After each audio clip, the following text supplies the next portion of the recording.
Well, hello everybody. My name is Dan Cabral, and this is the year anniversary episode of the Top 5 Weekly. It's been a year and probably about 2 weeks. We are supposed to do this episode last week, but a little bit of weather, a little bit of nature got in the way. Hurricane Irma prevented me from doing this episode, so we had to hold off a week. But thanks to these guys for coming back a week later to do this episode. I've been looking forward to this for a few weeks now because I try to plan some of these things out in advance. It's a good idea to do that once in a while.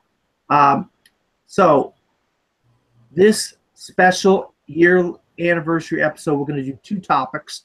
We're going to do our top 5 favorite films from the summer of 2017. I know we're a couple weeks off. Well, the idea was to do this a little sooner, but because of the hurricane, it kind of messed it up.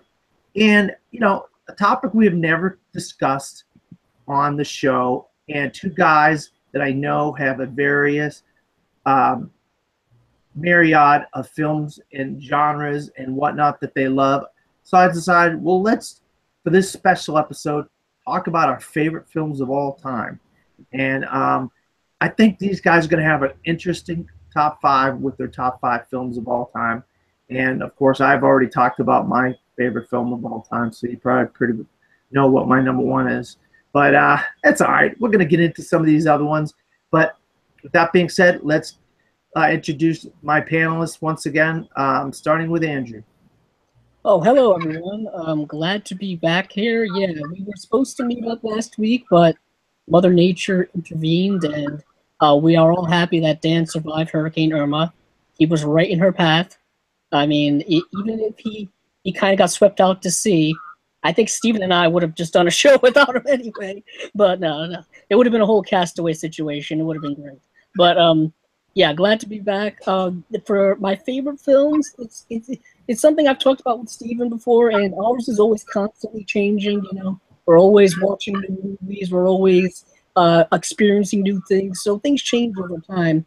So for my list specifically, I went with films that have inspired me, or films that I constantly go back to, and they are, things that are very special to me.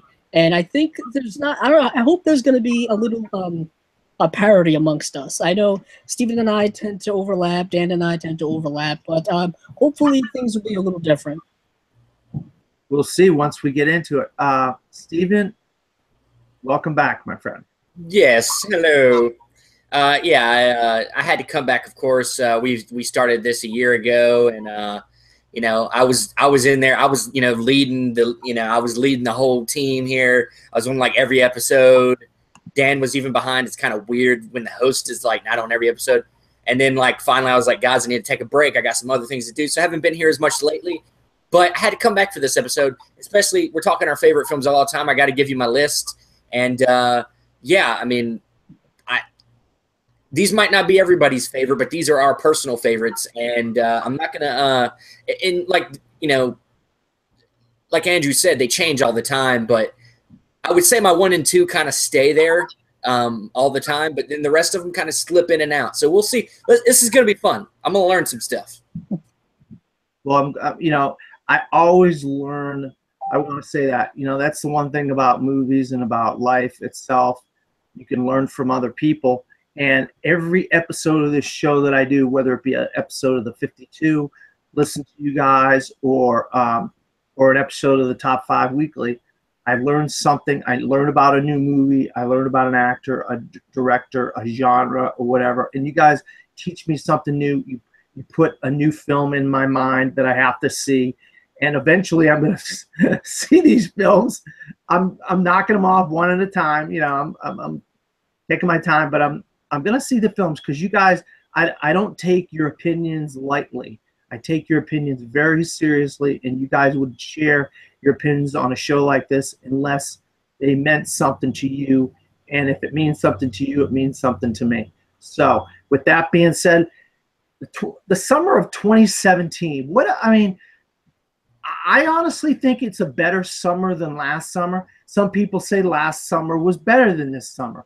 I really think this summer had an eclectic group of films, of blockbusters, indies, surprises, a lot of different kinds of films.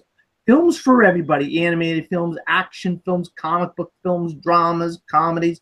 So it could be, our list could be all over the map, and that's what I'm hoping for. So let's get this thing started. Steven, you are first, my friend. What is your number 5 film of the summer of 2017?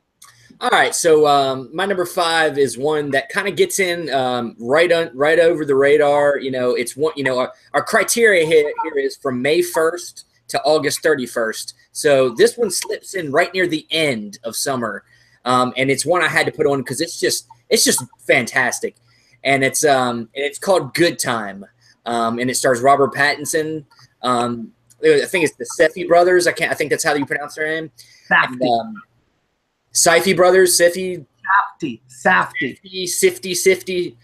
One of them actually is in the movie, and basically this movie's about this guy who is kind of a lowlife. He takes his brother who's mentally handicapped and starts robbing these places. He's like I said, lowlife, and basically he spends his brother gets arrested in this robbery, and he spends the whole movie trying to find a way to get him out. And it's just a trip down just weirdness and just craziness, and just seeing this person kind of just doing a lot of bad things and a lot of weird things to try to get his brother out of prison or where he thinks he is, and it's fantastic, guys. The direction, and it's a lot of close-ups, a lot of just Robert Pattinson. Once again has proven why you should forget about Twilight. He's amazing in this movie, yeah, it's just a fun movie. I didn't go back to, haven't got a chance to see it again. I want to go back to the theater to see it again, but it's tough to pay them prices to see movies twice. But I really want to see it again. Blu-ray should be coming out soon, probably. So definitely Good Time is a must-see. That's my number 5. Well, the thing is, I saw Good Time in a triple header. You want to talk about a weird triple header? I saw Brigsby Bear, Good Time, and Ingrid Goes West as a triple header. And you want to talk about a weird, out there, like off-the-wall triple header? Steven, that is a crazy triple header. But recently, thanks to Andrew, we got to see the Safdie brothers in the Criterion Closet, and wouldn't you know it, they took everything. They didn't take a couple; they took it all. And I'm like, man, I want to take it all. I want to get in the Criterion Closet, take it all. Like they have bags of stuff. I would do it too. So I'm with them. I have had very vivid fantasies about going into that thing with just like a wheelbarrow and just like fill it up. I want it all. Put it all in. Oh my God. I was like, you damn bastards. I mean, God, you're freaking making me cry here. But Andrew, what is your number 5? My number 5 is The Big Sick, which was making so many positive waves coming out of the early years of film festivals like Sundance and South by Southwest and all of those. And I had so much positive notions going into it, and it definitely paid off. This film is directed by Michael Showalter, who has done a lot of comedic work. Typically, he did Wet Hot American Summer. He's kind of behind that. But this film stars Kumail Nanjiani, who was in that HBO comedy series Silicon Valley, Zoe Kazan, Holly Hunter, and Ray Romano. And it's based on the real-life story of how Kumail Nanjiani met his wife. In the film, she's portrayed by Zoe Kazan. And it is a very interesting, quirky, weird story, non-conventional, if you will. And the way they meet is essentially he's doing stand-up comedy in Chicago.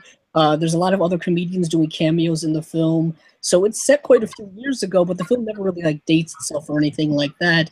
And he meets her in a comedy club one night, and they date, and then they eventually break up. but she ends up getting sick, hence the name The Big Sick, and she falls into a coma, and he begins to kind of reevaluate himself and his life and his relationship with her, and also the relationship between him and his parents and him and his culture.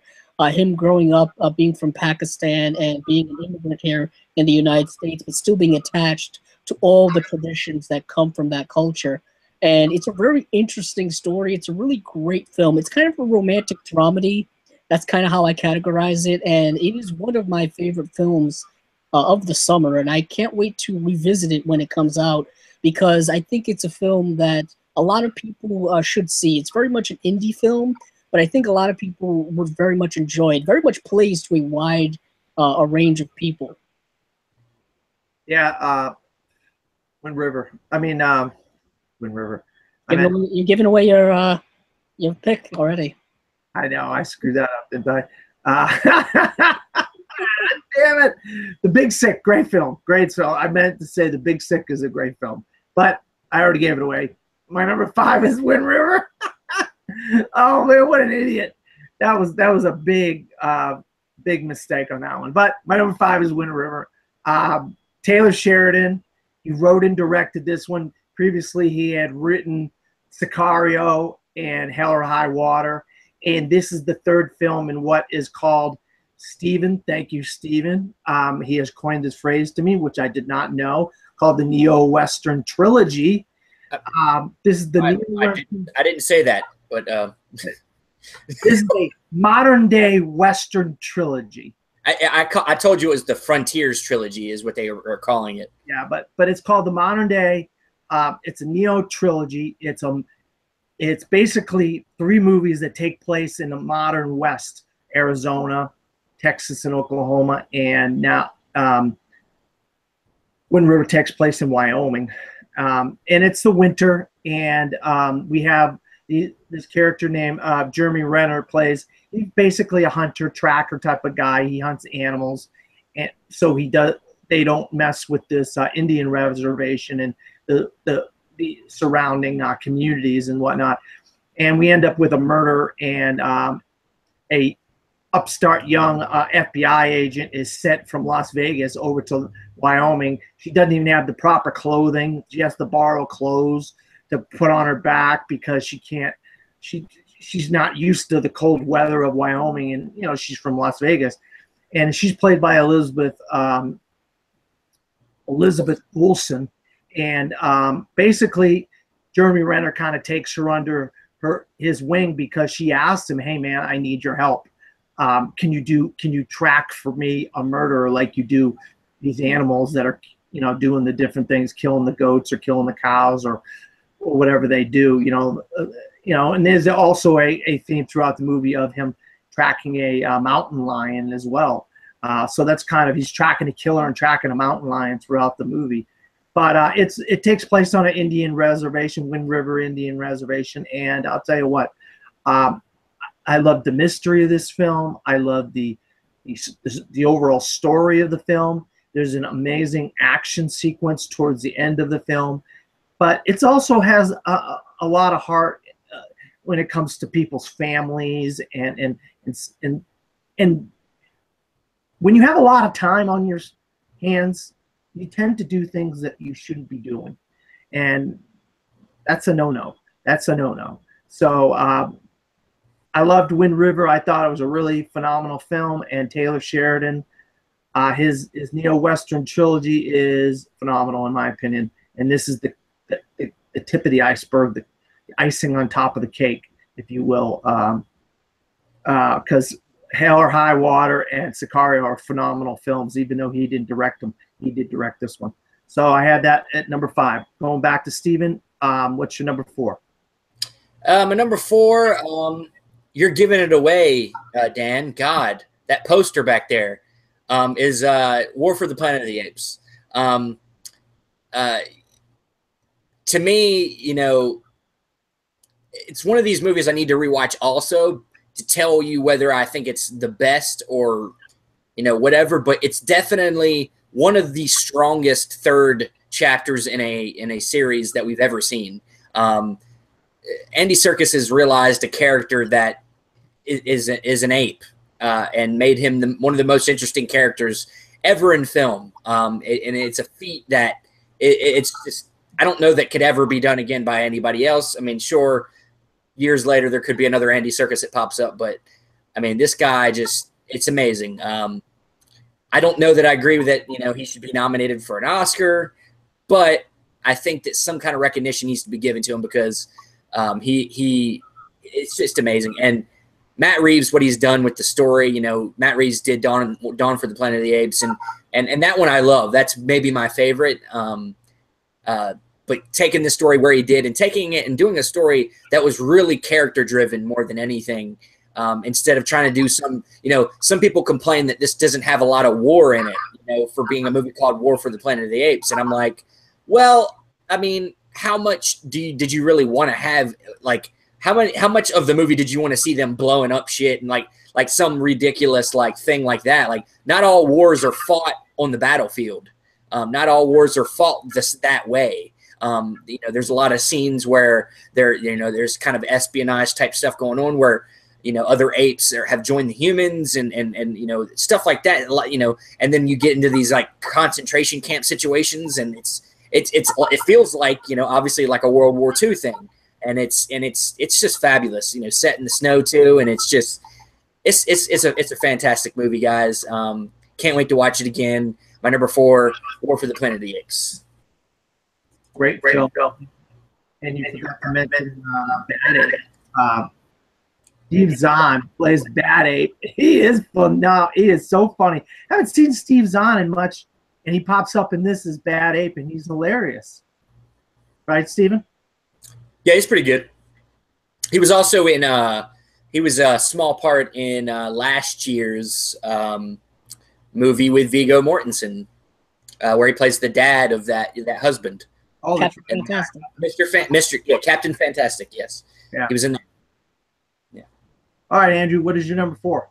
My number 4 is Steven's number 5, and that is Good Time. Coincidentally, this is the most recent movie review I have up on my channel, so I've already discussed it in depth, but I will reiterate most of that stuff. This is a great film. This is kind of independent film at its finest. You know, it's low budget. It's shot with a very small cast, pretty much just Robert Pattinson, who is giving one of his greatest performances, or perhaps his greatest performance in his career. He is playing a character, like Steven said, who's not really a good guy in any way. He has almost no redeeming qualities, but you still kind of are interested in following him on this journey of self-destruction, because that is essentially what this film is. Every time his character tries to fix whatever situation he is in, he just ends up digging himself deeper and deeper into another situation. But at the heart of it is he's trying to do something very good. He's trying to help his brother, who is someone he obviously cares about deeply, and is someone who is pretty much, he's probably had to care for a lot in the film. There's not a lot of backstory with these characters, but you kind of get all you need to get in this film. And it is shot and directed impeccably by the Safdie brothers, Ben and Josh Safdie, who are just, you could tell, are immense cinephiles themselves. The way they crafted this film with the lighting and the shot composition and the camera work is all fantastic.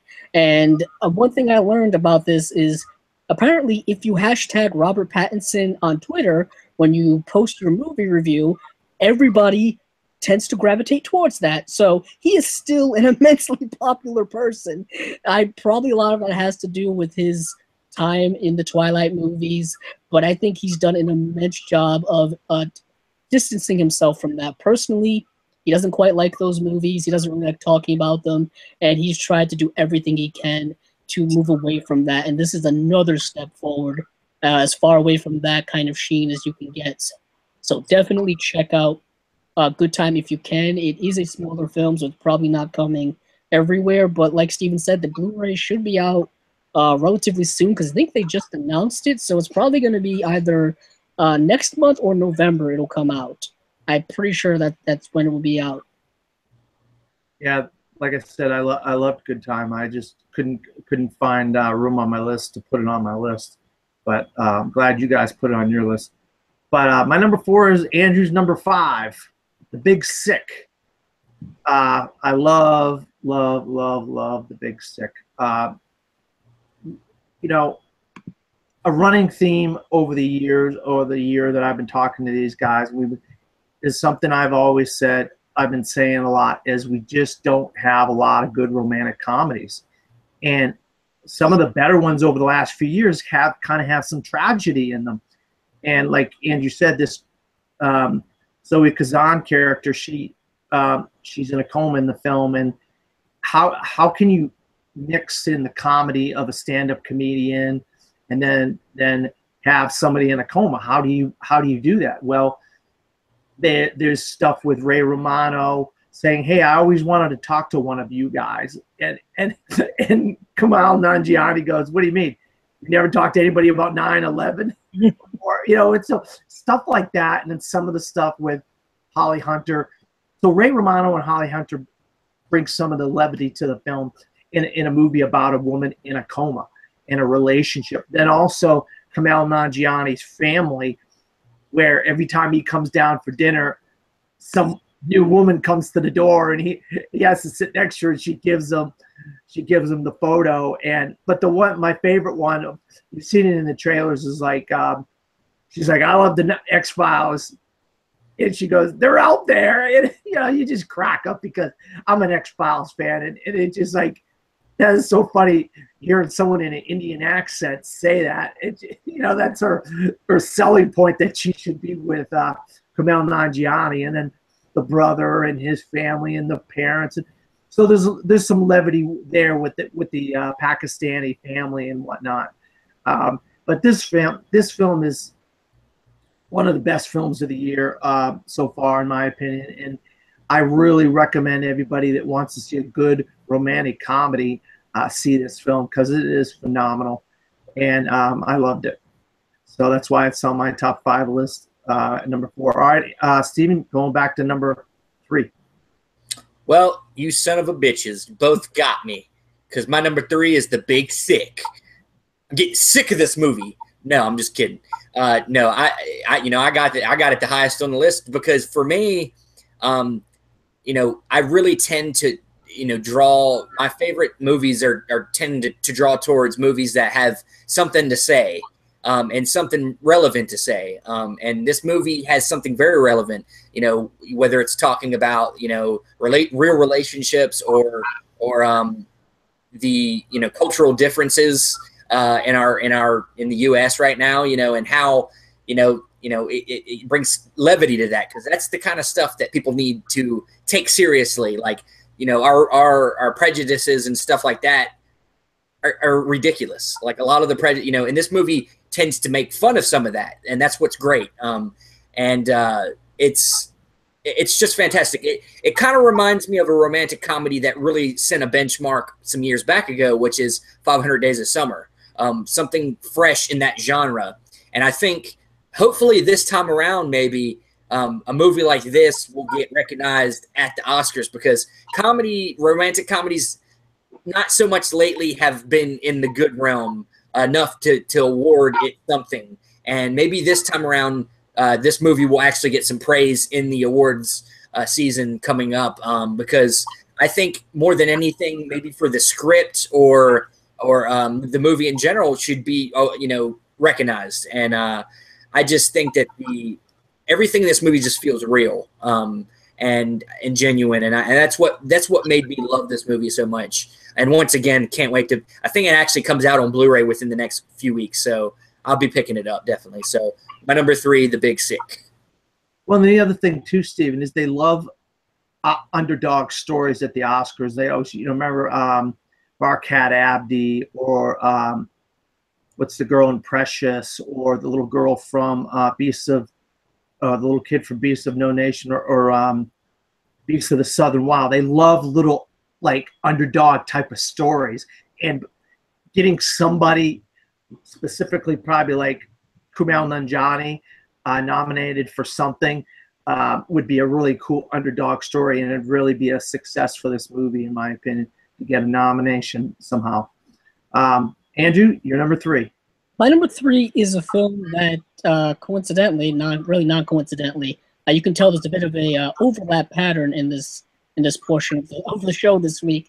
My number three is Wind River. Wind River, of course, directed by Taylor Sheridan, starring Jeremy Renner. It was really nice to see him have to carry a film and be the focal center of a film, which we haven't really gotten in years. He's mostly part of an ensemble or something like that. Certainly with the bigger budgeted Avengers movies, he is just kind of a cog in a much larger instrument. But it was really nice to see him carry this film. And like Dan has already said, this is a really good film. It is dark. It is very uneasy. I found myself being very tense throughout it, constantly going from scene to scene. And, you know, the film has a lot of dread in it. And I really love the whole murder mystery aspect to it. But the murder mystery is almost secondary to what the murder mystery is doing throughout the film. It kind of is a function for a lot of the theme work that's in it. You're getting a lot with the Jeremy Renner character, who is dealing with a very similar situation, who has dealt with a very similar situation that the murder mystery imposes on this film. And it's a lot of it is focused on him, but focused on Elizabeth Olsen and their interaction with one another, which I thought was really good. I thought perhaps her character could have been developed a little bit more. I really wanted to know what made her tick in certain scenes and why she was reacting to certain situations. But yeah, this is a great film. Taylor Sheridan wrote the screenplays for Sicario as well as Hell or High Water, which was my favorite film from last year. So I was definitely looking forward to it. And I was not disappointed in it. I'm ranking it really high in not only this list, but my favorite films of the entire year list, which I'm working on. Great choice, Andrew. So, all right, so I'm on my number three now. I think this is going to be higher on you guys' list, probably at least one of you guys' list. But I had a couple films higher on my list. But I'll tell you what, I absolutely loved Baby Driver. I think this film is just from beginning to end. It is just such a thrill ride, no pun intended, because you're basically in a car for about 75% of this movie. You're in a car and you're driving around, and there's amazing car chases and amazing scenes involving car chases and so forth. And Ansel Elgort is the main character. He's the title character in the film Baby, and he has a hum in the drum, as Kevin Spacey would put it. He has like this stuff going on in his head, so he listens to music all the time. That leads us into some of the best stuff in the movie, because while he's driving, he's listening to music, and we're getting to hear the music that he's listening to.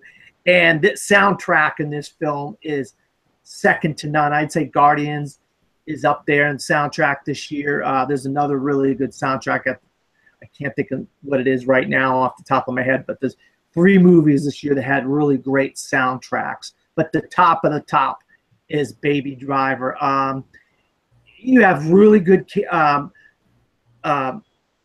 supporting character work from Jamie Foxx, John Bernthal, Flea from the Red Hot Chili Peppers. But the guy that's just comes out of nowhere in this film is John Hamm. I mean, I've never seen John Hamm do anything like this. If you know him from Mad Men, you know, I mean, this guy is like kind of a straight-laced kind of character type of guy, but he's been doing some different things, over the last couple of years. I'm glad to see him breaking out of that Mad Men box that he was in. And but Kevin Spacey's kind of like a father figure, kind of like the boss of the crew. But Edgar Wright, he was supposed to direct Ant-Man. He didn't end up directing Ant-Man. This is his first movie since all the controversy involving Ant-Man. I'll tell you what, he came out like a freaking champ, because this movie is phenomenal. And if you haven't seen Baby Driver, which I'm sure everybody that watches movies is going to go see or have seen Baby Driver, I just talk about what Steven said. I don't know what you could nominate this movie for, but I'd love to see something. Special effects, I don't know, stunt work, I don't know, But this is I love this movie. Cinderella. What's her name? Cinderella, Steven? Oh, no. What's her name? Lily. Lily James. Lily James. Lily James is the love interest in this film, and she's really good as well. You know, I've seen her in a few movies since she's been on Downton Abbey. She's really broken out of that Downton Abbey kind of role and done some really interesting things with Cinderella, Pride and Prejudice and Zombies, and now Baby Driver. So I had Baby Driver at number 3, and I'm sure before the show's over, someone's going to talk about Baby Driver again. Steven, what's your number 2? Well, my number 2 is that's Baby Driver. Sorry, I know that might have hurt somebody's ears, but yeah, Baby Driver. It's Edgar Wright, man, is one of my favorite filmmakers. He's somebody that just has a very distinct style, especially his directing of action.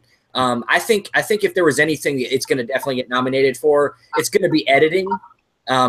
Because Edgar Wright's films are edited impeccably. He has and that's kind of what sets his movies apart, is how he likes to do his transitions from one scene to another is very unique. And also sound editing. I think sound is going to get a lot of stuff too. I think the movie's going to deserve it. I mean, there's a lot of other movies coming out this year, but at this point right now, I would put it in Best Picture nomination category, definitely. But there's a lot of movies coming out, so. And, they never fill all 10 spots because they suck. But, it's a movie that I feel like I could watch over and over again because of the musical element and the characters being so likable. Yeah, Byrne falls in the movie for barely any other part of the movie, but he's so great in the little bit he's in. And, yeah, I agree. What's his name? John Hamm is awesome. I've always loved John Hamm, especially in Mad Men. But some of his comical stuff he's been doing, like when he makes his part in Bridesmaids, I love. He's just this asshole boyfriend type, and he just doesn't give a shit. And and he's made a lot of appearances on SNL and stuff. He's hilarious. So I think he really gets to show more of his personality in this movie, and I'd love to see him. He's my number 1 pick for a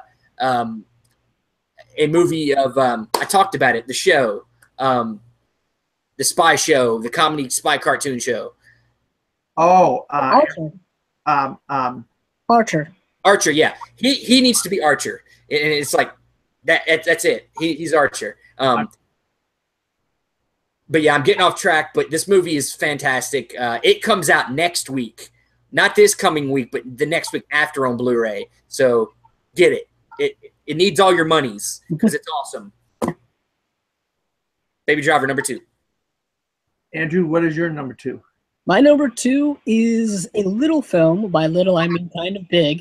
And that is Dunkirk, directed by Christopher Nolan, who is one of my favorite directors of all time. Call me a Nolan fanboy if you will. No one really makes a film quite like Nolan does.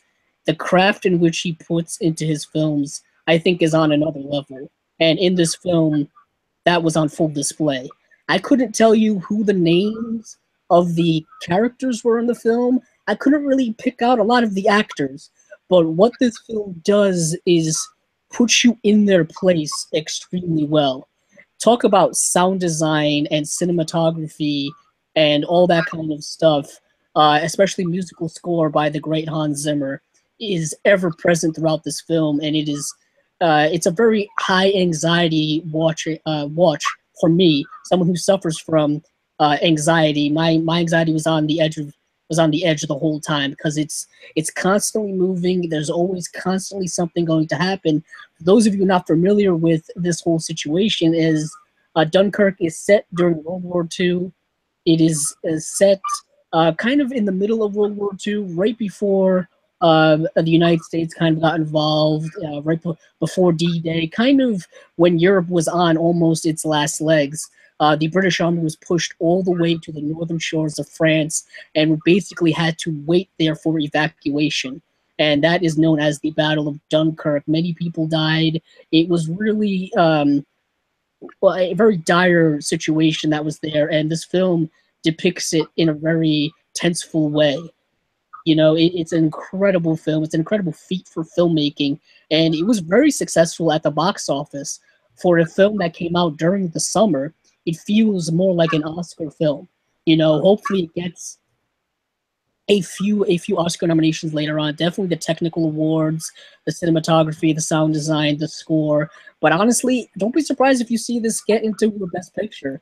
The critics loved it. It'll probably, if they do 9 nominations, which they typically do, don't be surprised if it gets in there some way, somehow. Nolan seems to always kind of get his way into it. For years now, us Nolan fans have been wondering when's he going to get that recognition at the Academy Awards. And I think this is the film that'll get him there. It has all the hallmarks. It's based on his historical event. It is a very popular, prominent film. It's got everything, I think, that fits the criteria for that.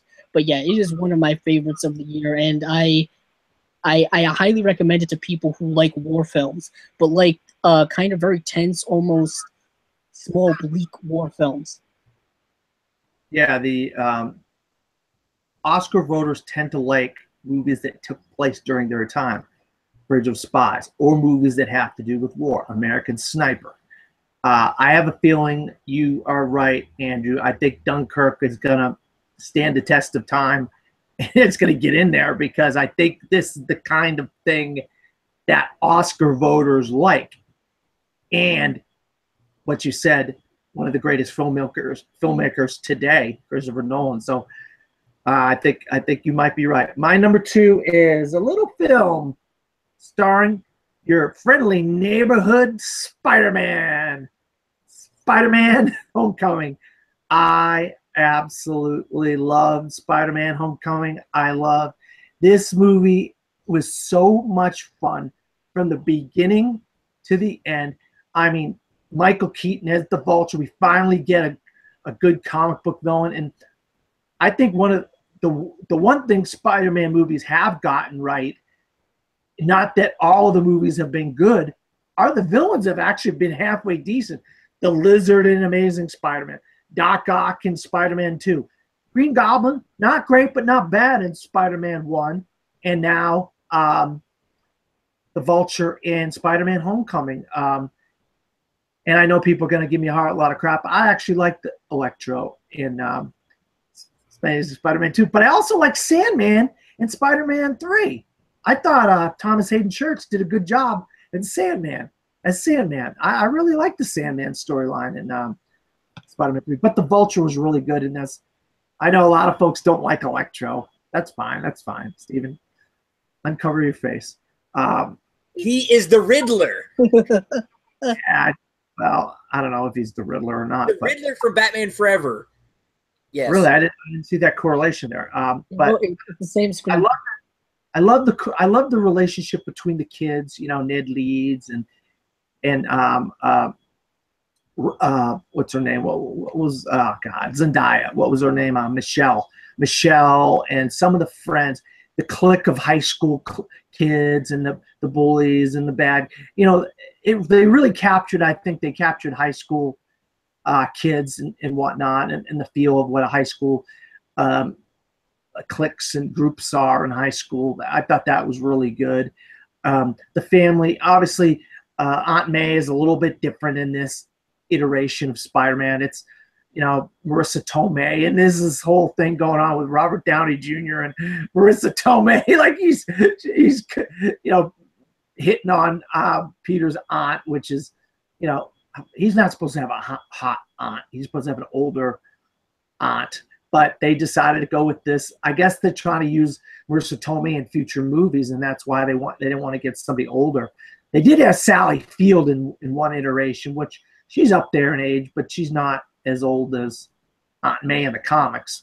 But the thing is, the Vulture had a story too. He wasn't doing what he was doing just because, okay, I want to be a bad guy. He had a family. He had a daughter, and there was a relationship between his daughter and Peter in the mill. Her name is Liz Allen. And or Liz Toombs. I don't know if it's Liz Allen or Liz Toombs. Who knows? Because Adrian Toombs is the Vulture's real name.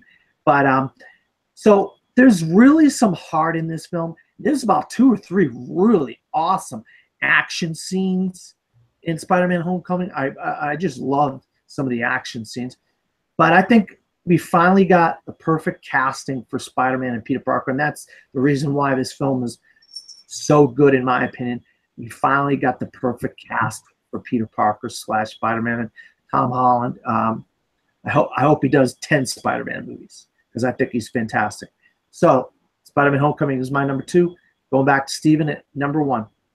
Well, my number 1 is also my favorite film of the year so far, and that is Dunkirk. Christopher Nolan. It's what we call a cinematic experience, guys. I mean, it's one of the movies you have to go in the theater to see, and that's what he wants you to do. He wants you to go to the theater because the theater is awesome, okay? Go to the theater. Spend a little bit of money. Get the biggest screen possible. See Dunkirk, guys. It's just one of these movies, and some people, of course, got upset with because they didn't get exactly what they wanted. You know, it didn't get enough character development, blah, blah, blah, blah, blah. I'm like, guys, you don't understand what he was going for in this movie. It was about an experience. It's about dropping you in the middle of a war and you being them and you not knowing everybody and not everybody tells the story about back home, this, and this. I got a girl waiting for me. Like, that's so cliched. Did you want the same movie you've seen 1,000 times? No, this is something different. Christopher Nolan has brought us something completely different. And it for me, being a foreign film fan and stuff like that, it has that kind of feel of like a foreign film. It tells a lot of stories visually, and maybe for some people that's what threw them off.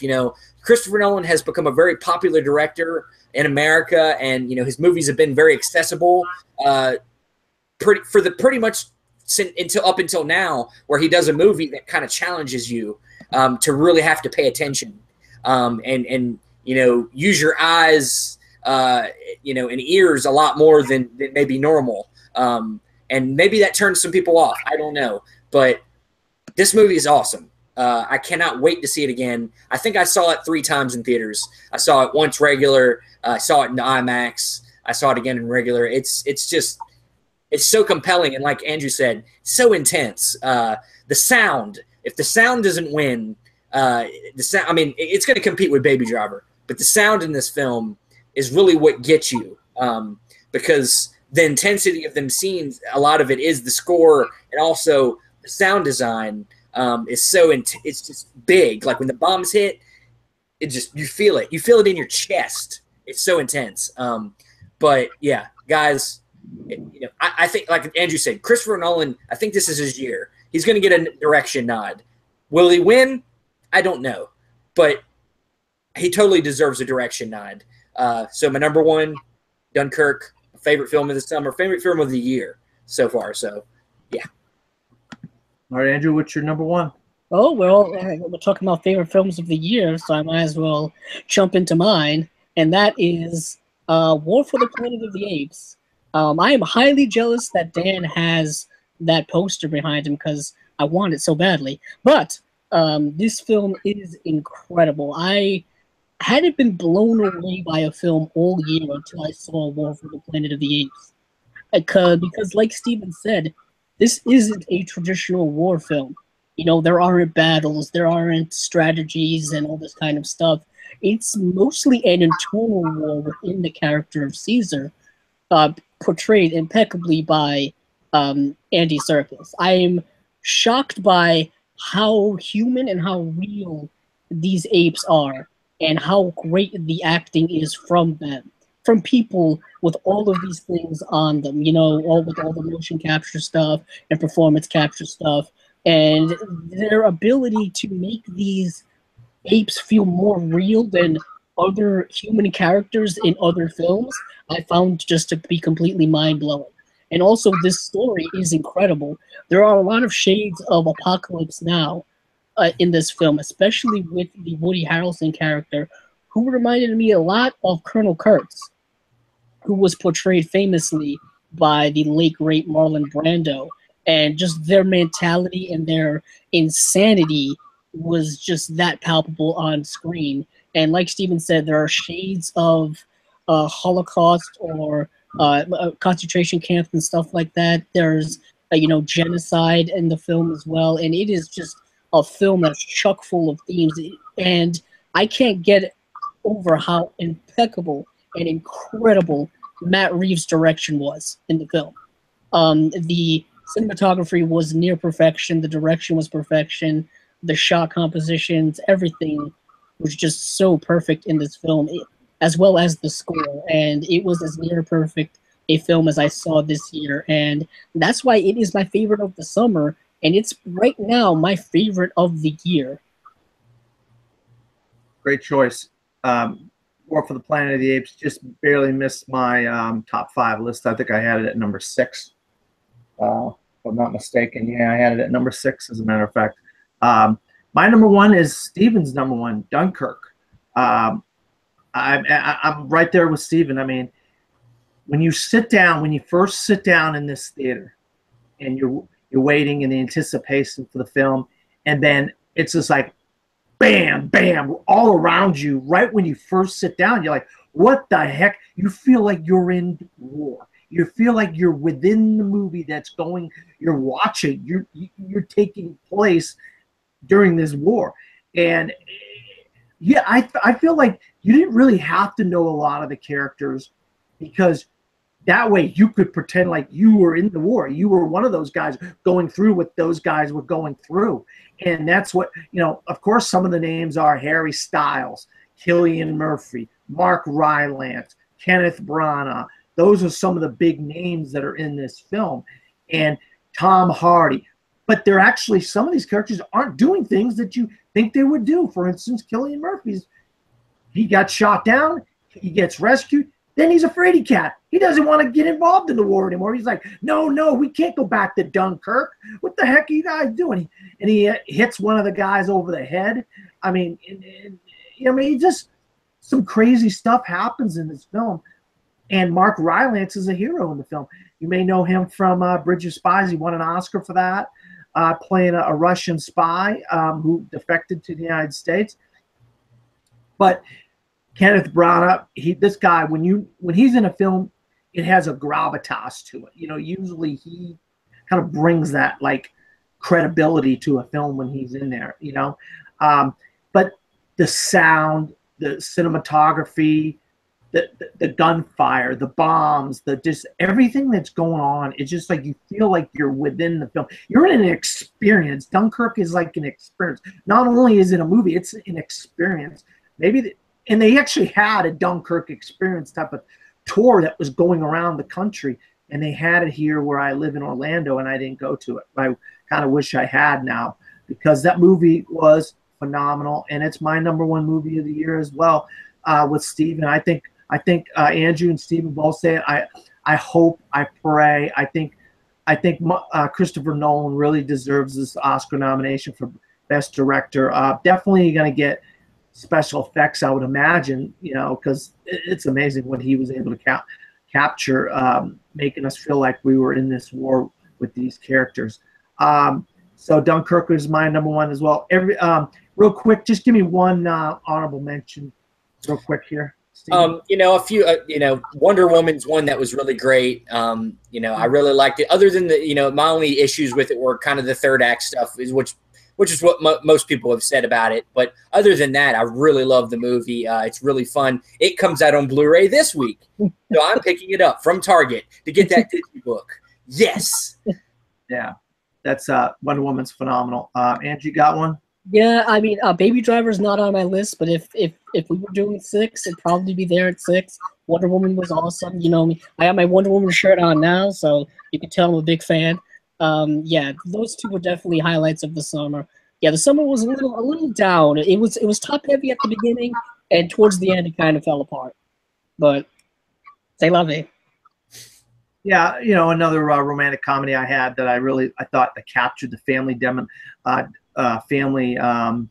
dynamic is Landline, a little small indie. John Turturro, Edie Falco. God, I can't think of her name. She plays a voice in Secret Life of Pets. She has like a real screechy kind of voice. I can't think of her. Jenny Slate. Jenny Slate's in it. It's a real interesting. Got a lot of family dynamic and stuff, and it takes place in like the 80s or the 90s. It has an interesting feel to it. I enjoyed Landline. That's one. These guys haven't talked about it, but I think it's. Oh no, never mind. I'm not even gonna say that. Never mind. I forgot all about that film. Wasn't out in the summer. I was gonna say another film, but it's not out in the summer. All right, so that's our top 5 movies of the summer of 2017. Now we're gonna get into our favorite films of all time. We're not gonna stand on ceremony here. We're gonna get going really quick here. Steve, Andrew, you go first this time. Oh, damn you, man. All right, so are we just doing 5 through 1? Yep, 5 through 1. My number 5 is Good Will Hunting. Gus Van Sant, 1997.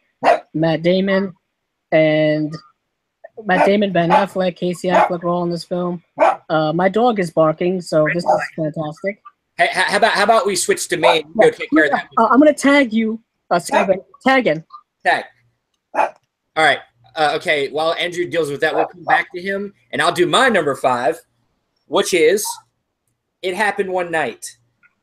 This movie, since I've seen It Happen One Night, I fell in love with this movie. I've seen this movie. I've watched it 2 times in the last, couple weeks. The characters are so fantastic. Clark Gable, Claudette Colbert, the chemistry is off the charts. And what's funny about it is nobody wanted to do this movie. Like it was weird. Like it's like it's like made for like nothing. And then they were like, you only have a short amount of time to make the movie. And they're like, okay, we'll get this done, and it ends up winning Best Picture, and it gets the actors, Best Leading Actor awards. And it's like, it's this movie, man. It's probably my favorite romantic comedy or screwball comedy of all time. It's Clark Gable, man. Like, I'm a dude, I'm secure, but Clark Gable is so charming in this movie.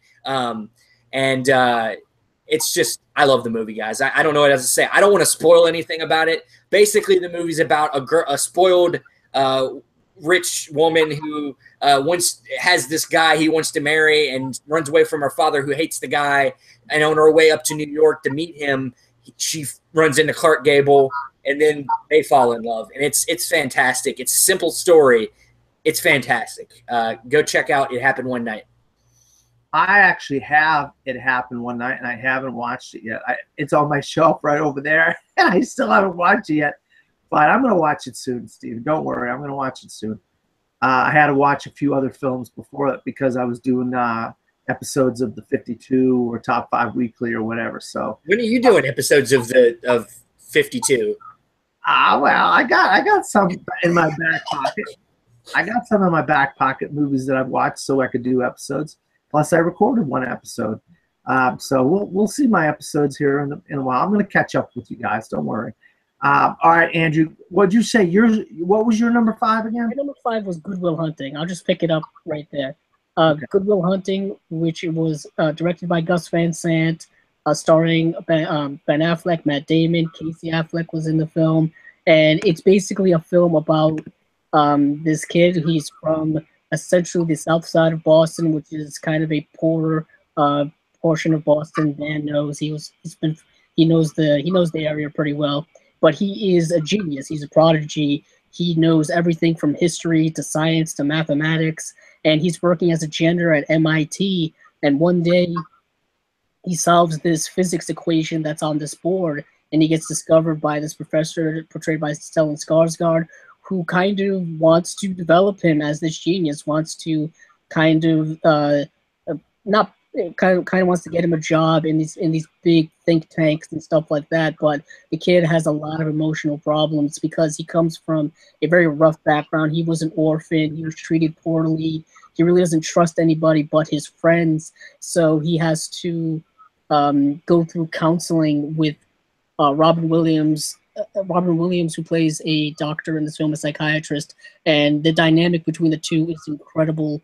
Minnie Driver portrays a love interest who is trying so hard to connect with him, but he just shuns everybody. It's just an extraordinary character film from Matt Damon, and just an exploration of youth and not knowing what you want in life and being afraid to go the next step, to take chances and do stuff like that. So that's my number 5. It's a film I go back to constantly. Do you want me to do my number 4, or are we just going to bounce around? No, I'm going to do my number 4. Do your number 4, Dan. Number 5. My number 5. Oh, 5, 4. I get the number. I'll tell you what, I absolutely love. It's one of my favorite films of all time, Good Will Hunting. I'm right there with you. Love that film. My number 5 is a little film called Raging Bull with Robert De Niro, directed by Martin Scorsese. It's about this prize fighter named Jake LaMotta, but it's not about what happens in the ring, even though he is famous for having a rivalry with Sugar Ray Robinson. We do see some fights with him and Sugar Ray Robinson in the film, but it's not about the character of Jake LaMotta in the ring. It's about the character of Jake LaMotta out of the ring and how he got the name Raging Bull. He is an absolute maniac. He gets in arguments with his brother in the film, played by Joe Pesci. He picks up a girl at the pool, and then he ends up getting in arguments with her. Yeah, he likes her, but he's like in his 20s, and she's like 16. What the heck are you doing? Picking up a girl at 16 at the pool, you know? He constantly gets in fights with people, arguments with people. This film is filmed in black and white. I think it was great in black and white because you really got to see the drama of the film. It came out a lot better, in my opinion, in black and white. Of course, there's color framing sequences where he's in a comedy club at the beginning and the end of the film, and there's a couple things that happen at the beginning and the end where he's overweight. He gained 60 pounds for the framing sequences of this film, just so he could look like the overweight, aging Jake LaMotta, Robert De Niro. He wins an Oscar for this film. The film was nominated for, I think, Best Picture, Best Director, but it did not win either one of those. Unfortunately, and this is one of my biggest regrets in life, Ordinary People beat Raging Bull out for Best Picture, and Robert Redford beat Martin Scorsese out for Best Director. One of the all-time tragedies in movie, in the Oscars, you name it. I don't care what you say, you're wrong. Ordinary People isn't a better film than Raging Bull. And my clue to that is when People magazine did a poll on what was the #1 film of the 1980s, you know what won? Not Ordinary People, Raging Bull. Of the entire decade, Raging Bull won People magazine's poll of the greatest movie of the 1980s. That tells you something right there, how great of a film. Why? Because it captured reality. It captured real people. And Jake LaMotta was a real person in and outside the ring.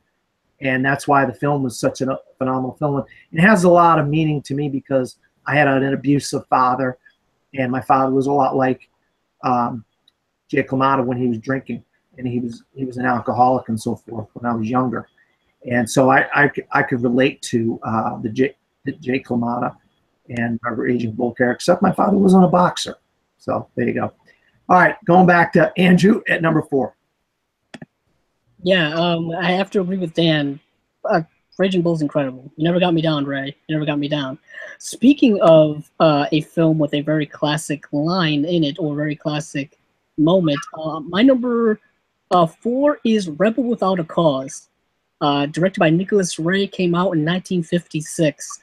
This is a film that has become one of my favorites over just the last couple of years. It stars, of course, the one of the greatest young actors who unfortunately passed away too soon in James Dean, but also stars Natalie Wood and Sal Mineo.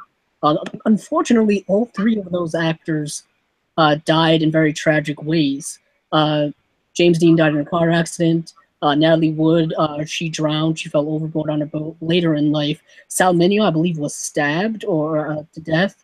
Yeah, they all died in very tragic ways. But in this film, there's a lot of um, just incredible thematic depth. If you don't know who Nicholas Ray is, he is a director who made a lot of kind of culturally subversive films in the 1950s. He made films that pulled away back that sheen of the 1950s, that white picket fence, that Leave It to Beaver era, where every household had two dads and two dads, two parents, two kids, a dog, all this nonsense.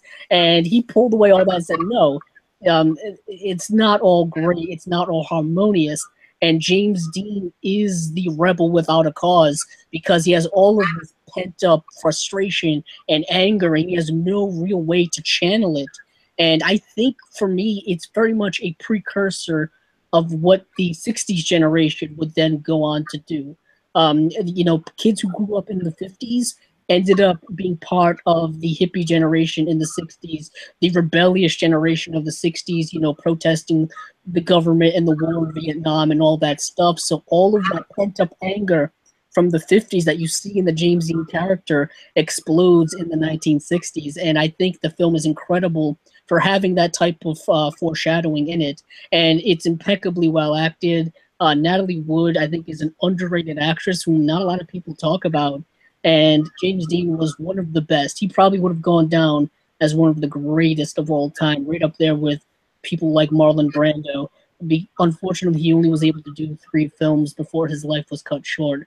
But yeah, this is a film that I loved in so many ways. Great choice, Andrew. And you're right, James Dean, amazing actor. He only did 3 films, like you said. All right, Steven, what's your number 4? All right, so this was the tough one for me. I had a hard time with this one. Spielberg is probably my favorite director. So it just came down to picking a Spielberg movie, and it's tough because there's a lot of great Spielberg films. But I decided to go with one that is personal. I feel it's more of a personal film, and it's Spielberg's probably his most personal film. And it just is one that I feel like just doesn't get enough appreciation. Not that it's hated on necessarily, but it never gets always brought up to me, and that's E.T.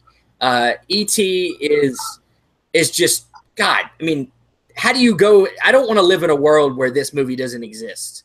I actually just watched it again before we did this show, and it's beautiful, man. It's a beautiful film. Like I said, Spielberg very much. This was a very personal film to him. His parents were divorced. In this film, the kids, in this, Henry Thomas plays, which one of the best child performances we've ever had. The family's kind of been torn apart. The father left home. They got separated, and you got this family that's kind of dealing with that when the movie starts. E.T. shows up. He gets off the ship, wanders away from his ship. That crazy E.T., him and his Reese Pieces going on rampages, and of course this made Reese Pieces even more, awesome than they, everybody started buying Reese Pieces because of this movie. But it's just, some people say it's, when they critique this film, they find it to be over sentimental. What I say to that is, have a heart, people. Come on now. What's okay with shedding a couple tears here and there? Okay, there's nothing wrong with that. This movie it really gets me every time I watch it. It never makes me up. I never cannot get a little bit emotional watching this film. And to me, one of the most underappreciated things about it is its score. I think that this is my favorite John Williams score. People are always going to Star Wars. They're always going to, Jurassic Park. This one to me is one of his most dynamic scores ever. Really listen to it, guys. It is awesome. But my number 4 is E.T. Yeah, I mean, I actually saw E.T. as a 7-year-old in a drive-in theater in Massachusetts, and it's one of the greatest film-going experiences of my entire life, Steven. So I applaud you for putting E.T. on your top 5 films of all time list. I mean, I think it's a phenomenal, phenomenal film. I loved it. I loved it when I was a child. So there you go. My number 4 is a little film called oh God, you know, I'm a huge Star Wars fan and I love Star Wars, but my favorite Star Wars film isn't Star Wars. It's The Empire Strikes Back, and Han Solo, Chewbacca, Boba Fett, Darth Vader, Yoda, the darkness in this film, the darkness and you know the stuff that you know Star Wars wasn't about darkness at the beginning, but this film really brought it to the dark side, and no pun intended, because Darth Vader was real to me as a kid. This guy was a mean MFer, and a character by the name of Lando Calrissian came into the movie, and he was a shisty little friggin'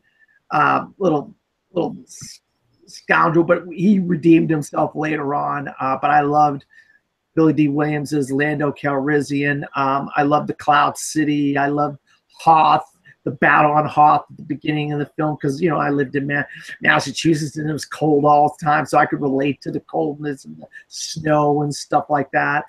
The whole "I am your father, no!" at the beginning, at the end of the film is one of the greatest scenes in movie history, in my opinion. It's easily just a phenomenal, phenomenal scene. Luke gets his hand cut off. I mean, I just love The Empire Strikes Back, and you know, it proves that sequels can be good. This and another sequel are 2 phenomenal, phenomenal sequels. But there's about a handful of sequels that are just phenomenal, phenomenal films. Most sequels aren't that good. But yeah, The Empire Strikes Back, I love it. I absolutely love this film. So I had to have it on my top 5 greatest films of all time. And number 4, going back to Andrew at number 3. Originally, my number 3 was something different, but during the course of our discussion here, I decided to change it up just to be fun. My number 3 is a film I can watch at any moment of the day, pretty much anywhere, anytime. It could be 1 in the afternoon or 1 in the morning, and that is Dazed and Confused by director Richard Linklater. Man, I have never been more enthusiastic about my love for a movie just than this film. The soundtrack is incredible. The characters are great. The one-liners, the quotes in this film are also great. And this is a film that has inspired me to make movies. You know, it's one of those types of movies for me.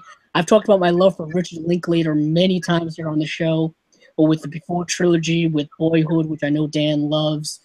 But Richard Linklater is just an incredible director for me because there's a lot of himself in most of his movies, especially within Dazed and Confused, because he's basically made a movie about his high school life, about his high school situation. It's set in 1976, which is the bicentennial year of the United States, which kind of plays into it. It's the last day of school, the first day of summer vacation. It focuses predominantly on this group of kids who are going to be transitioning from juniors to seniors in high school. And the film deals with them just trying to figure out where they're going to go in their lives, where they're going to progress to the next stage of their lives, because they are getting older.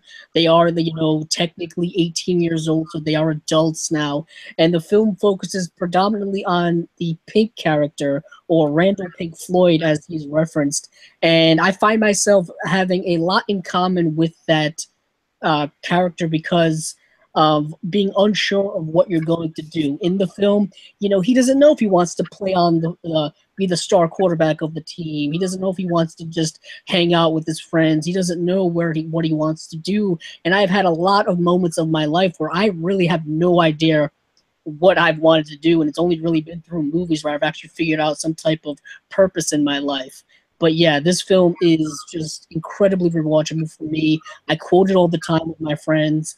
I know Steven loves it as well, so I've talked about it with him several times. So yeah, I decided to put Dazed and Confused here just for my sheer love of this movie. Good choice. I wouldn't have expected. That's definitely one I did not expect. But it's your personal list, so I can't fault you for that. Steven, what is your number 3? My number 3 is one that I've I haven't had it's only been about within the last year I've seen this, but I've seen it at least 4 or 5 times since I've gotten it. And it's maybe my favorite foreign film and maybe my favorite Japanese film, and that is Harakiri. It's fantastic. Masaaki Kobayashi and the main actor in the film, Tatsuya Nakadai, is just fantastic, guys. I mean, he basically this movie is about Harakiri is the suicide name for suicide among samurai, and during this story, a lot of the samurai have lost their kind of they don't. A lot of them are become ronin. They don't have any leaders. They don't have anybody that they follow. But there are very few of these places. There's still some of these places where samurai can go either for help or, in this case, to commit suicide in front of their peers, basically. And along with that, you don't only stab your stomach and rip your stomach open, but then they cut your head off. So that's their ritual. And in the story, you have the main character who comes there to do this. And with that, there's a lot of flashbacks that kind of helps you figure out why he's actually there. Because this movie's actually a revenge story. And it is fantastic. It is one of the best setup revenge stories ever. I think that the main actor's he's my favorite. Up there with Mifune, he's my favorite Japanese actor. He's just got these eyes, man. They're so intense. And Kobayashi's direction, man, it's just fantastic, guys. If you haven't seen a Kobayashi film, either this or, even though it's a long watch, Called In is just fantastic ghost stories. There's like 4 stories in it. They're all ghost stories, folklore from Japan. It's awesome. But Harakiri is just one of like I said, probably my favorite foreign film. Go check it out. It's my number 3. I have a tie at number 2, so I do not have a number 3. So I'm going to skip me and go to and Andrew's number 2. I have a tie at number 2. So yeah, you're breaking all your own rules again. No, I have 5 films. 5 films. Put one at 3. No, I don't have 1 at 3. I have 2 at 2. I have 2 at 2. So no number 3. But I still have 5 films. That's a hell of a loophole. Remember in the past I'd have 6 films. I thought you guys would be upset if I had 6 films, so I decided to say, you know what? I'm not going to have number 3. I'm only going to have a tie at number 2. So I have a tie at number 2. So Andrew, what is your number 2? My number 2 is my favorite Martin Scorsese film of all time, and that is Taxi Driver, starring Robert De Niro and Jodie Foster. There was a time a few years ago where I would just watch this film over and over and over again because I became rather obsessed with it and obsessed by just 1970s film in general. And I thought this film had so much grit, so much grime. It's literally just the dirty disgustingness of the 1970s is in this movie. And that seemed to be a trend with a lot of the movies in the 1970s, especially movies set in New York that weren't Woody Allen films. It's really interesting if you watch Scorsese films set in New York in the 70s and Woody Allen films set in New York in the 70s. They look like completely different places, but they're really only within driving distance of each other. But Taxi Driver is, of course, starring Robert De Niro, one of the greatest actors of all time. I know Dan's favorite actor, I believe, and he is Travis Bickle, who is a man, unlike most men, where he is socially awkward. He's entirely in his own head. He drives a taxi late at night, and he sees all kinds of things. He sees, prostitutes being picked up by businessmen. He sees pimps. He sees absolutely everything. And basically, most of the film is a monologue inside of his head about how much he just hates people in general, and I found myself being rather in line with his thoughts, because I'm not a big fan of people in general. I don't like large crowds. I don't really like people in general, but I wouldn't become a vigilante like Travis Bickle. He takes it one step further. He has the famous scene where he's standing in front of the mirror, are you talking to me? Are you talking to me? Because no one else here. This was Robert De Niro really in his prime, 70s and 80s Robert De Niro, pretty much all the way up to Cape Fear. I would say all the way up to Casino in 1995 was peak Robert De Niro. He was just incredible to watch on screen. And he and Martin Scorsese were quite a pairing, or are quite a pairing, because you can still watch their movies. But yeah, this film is incredible. I mean, this is a film that inspired people to do certain things, not the best things in the world. I mean, famously, the person who shot President Reagan at the time was inspired by this film, so it's very much a film that will get under your skin. So yeah, it's my favorite Scorsese film. I highly recommend people watching it when you watch Martin Scorsese. Watch his films in order. Watch his films, from the late 60s all the way forward, and you see this progression that is quite incredible. Yeah, from what I gathered, you related to Travis Bickle, Andrew. I don't know if I like that or if I don't like that. And Scorsese and De Niro worked together 9 times. So going to Steven, what is your number 2? Real quick, I'll have to say Taxi Driver was a hard I almost put it on my list because it is my favorite Martin Scorsese film too. So it was hard not to put it on my list because that movie's just awesome. I mean, it's a noir too. I mean, it's a noir. I mean, we love noirs. It's like a real noir, just the way everything is set up in that movie. The soundtrack by Bernard Herrmann and everything is just incredible. Yeah. But my number 2, this movie is just I love it. I'm just looking at the cover and I just love it. It is, and just let me just say this: Hold Me Closer, Tiny Dancer. Okay, Almost Famous. This movie is just fantastic. It's my favorite movie about music. I don't consider it a musical, as some people do. Musicals are movies where the music is really the force of the movie, where it actually people bust out in song in the middle of it, and that's how they convey their dialogue and shit. I don't consider this a musical, guys. It's a different thing. But this film is a coming of age story, and it's partially autobiographical. Cameron Crowe, the director, writer, one of my favorites. Hasn't been great in recent years, but he's got a lot of good films under his belt. Jerry Maguire. I like Vanilla Sky, and some people don't like Vanilla Sky. I think it's an interesting film. We Bought a Zoo. He has this way of connecting with his audience, especially through music. He's always got really great soundtracks. But this film, Almost Famous, really is, to me, his best film. He really gets himself in there, of course, because it is about him, basically, and where this kid who is 14, 15 years old goes on the road with a band. He wants to be a rock and roll journalist, and he goes on this band who's kind of inspired by his trips with the Allman Brothers, and just what's the name of the band? I'm sorry, it's Stillwater.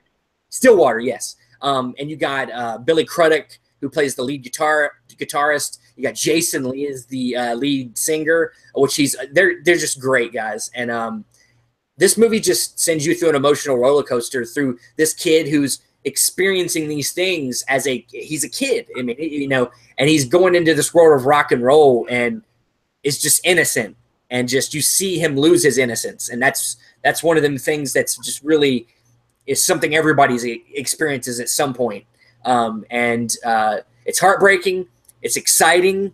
Has one of the greatest scenes of all time to me, which is the bus scene where they sing, Elton John's "Tiny Dancer." It is one of the most. I get chills every time. I'm just thinking about it right now, and I get chills right now thinking about it. Because that scene just, they'd all been mad at each other, and then that song changed everybody's mood, because it's not only a coming of age story, but a love letter to music of that time, and how it changed. It made everybody come together. Music of that time really brought people together for some reason. No other time in our lives has music been more important to people, I feel like. But it's just, you got, of course, I can't forget Kate Hudson. Probably her best performance is as Penny Lane, or Lady as her real name, which is just sad. And it's fantastic, guys. If you have not seen Almost Famous, what the hell are you doing with your life? See it. It's my number 2. My number 2 is, I have a tie at number 2. It's 2 films. And if you know me, you know that I couldn't separate these 2 films, and I don't want to separate these 2. These 2 films go together like peanut butter and jelly. They go together like baseball and summertime. I don't know. They have to be put together. They can't be separated. Ketchup and macaroni and cheese. Macaroni and cheese. There you go. It's a 6-hour-long epic that is arguably the greatest film of all time, yet it's 2 films in one, and it's The Godfather Part 1 and The Godfather Part 2. And they are, they're just ridiculously amazing, amazing, amazing films. Marlon Brando, Al Pacino, James Caan, the list goes on. Talia Shire, Diane Keaton. The list goes on and on of great actors that are in this. Robert Duvall, the gangsters, the cars, it's so true to life. Mario Puzo really took a lot of this from real life gangster stuff that happened, and he kind of melded into the Godfather book. And he took Luca Brasi was a real life guy that he kind of threw into the book, and that was a great character. And when you have people like Bob Costas quoting Luca Brasi on baseball games and stuff like that, the Godfather has transcended movie going, and it has reached out into the ether of all society and all of the world. And to have a one picture Part 1 and then a Part 2, and they both win Best Picture at the Oscars, it tells you something, that how great these 2 films are. And Francis Ford Coppola, at the time, he was really struggling, and he got lucky with The Godfather, and obviously he's had some problems with some other films he was working on after The Godfather films. But these 2 films, I learned a lot about the mob and mafioso from friends of mine, and I have come over the years to even appreciate these 2 films even more than I did when I was a child. When I first saw them, I was just mesmerized by that this stuff was going on. These are real life type of people, that there were real people that were, that this film was made after, that these characters were people that could have been real people, like the Luca Brasi character. But Al Pacino and Marlon Brando as Vito Corleone and Michael Corleone are really the standouts. Also, Robert De Niro as young Vito Corleone is in the film. And between the 3 of them, they won 3 Oscars, one for Best Supporting Actor, one for Best Actor, and one for Best Actor, I think. And this is the only time 2 actors have ever won Oscars for portraying the same character. Robert De Niro played young Vito Corleone, and Marlon Brando played old Vito Corleone. It's the only time that has ever happened. So obviously that character has been such a great character throughout movie history. I love this film, both of these 2 films, and I can't separate them. It's like one 6-hour epic, in my opinion. And Andrew and Steven know how much I love The Godfather, and I love gangster films, and these are the greatest gangster films of all time, or one giant gangster film, if you will, and I love it. So that's why I had to do The Godfather Part 1 and The Godfather Part 2 as my number two. So going back to Andrew, what is your number one, Andrew? We have 5 minutes, by the way. 5 minutes. Oh man, that is tough. But before I go into that, let me just talk about something else. No, I'm just kidding. But yeah, just quickly, Steven and I have bonded many times over Almost Famous. It's a very important film for both me and him. I am the William character, and my mother is the Frances McDormand character. So let that run with what you will. And of course, Godfather is amazing. That doesn't need to be expounded on in any way. But my number one is a film I've talked about here several times. It's a film that changed my life. It's a film that always makes me happy to watch and think about, and that is Lord of the Rings. Specifically, if you want to get specifically, Return of the King. Return of the King, I think, is just so many things to me. I was a big fan of the Lord of the Rings books before the movies came out, and then when the movies came out, I was just enchanted by them beyond anything. These were films that I watched over and over again on Blu-ray. I watched the extended cuts. You know, those are my cuts of the movie. I can't watch the shorter cuts. I mean, it just means everything to me. It engrossed me into fantasy. It engrossed me into fantasy literature as well as fantasy movies. And I thought it also brought back the epic, you know, just epic filmmaking on a grand, just fantastical scale that is, you know, larger than life. And what Peter Jackson was able to do, I've said it before and I'll say it again, was lightning in a bottle. It hasn't been captured since, not even by him. You know, the Hobbit films, I'm a lot more favorable on them than most people, but they don't quite have that same type of magic. They don't capture that you know, je ne sais quoi. I don't really quite know how to say it. You know, it means so much to me that these films were made.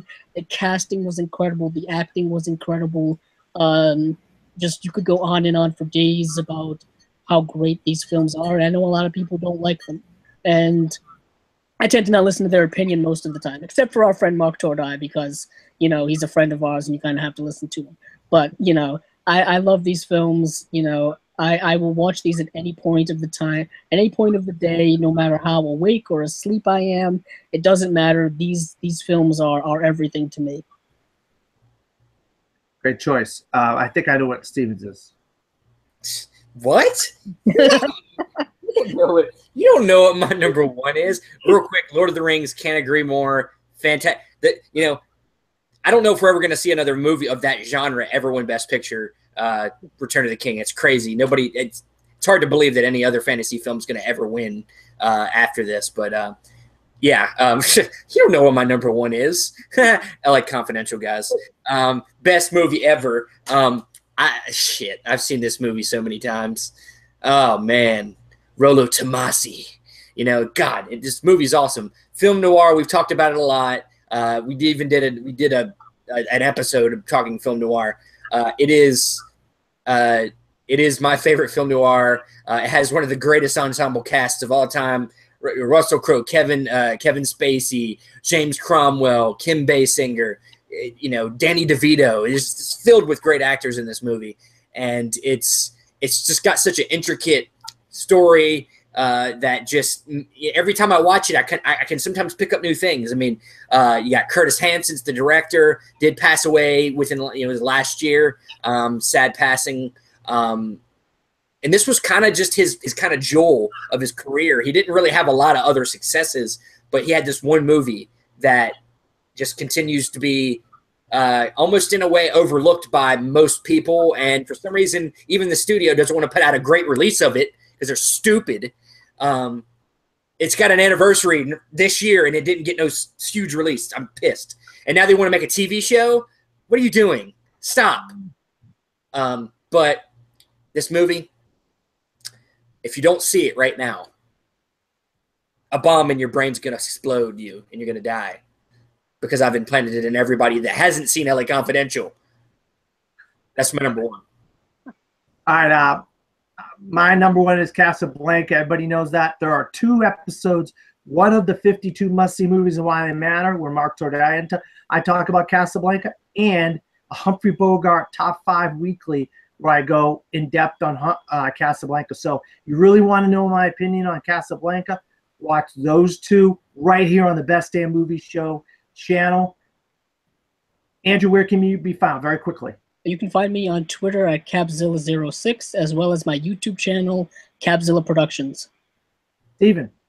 You can find me on Film Club Central, Facebook, YouTube. I feel like I'm stressed. You can find me at Dan Skip Allen on Facebook, Twitter, Instagram, and Pinterest. Also, I host episodes of the 52 must-see movies and why they matter. So do these 2 guys right here. They've been doing a lot lately. I do not do a podcast anymore, but hopefully I'll be doing something soon. And I got a new show in the works on the Best Damn Movie Show channel. So stay tuned early October for I'm going to do a show about sports movies.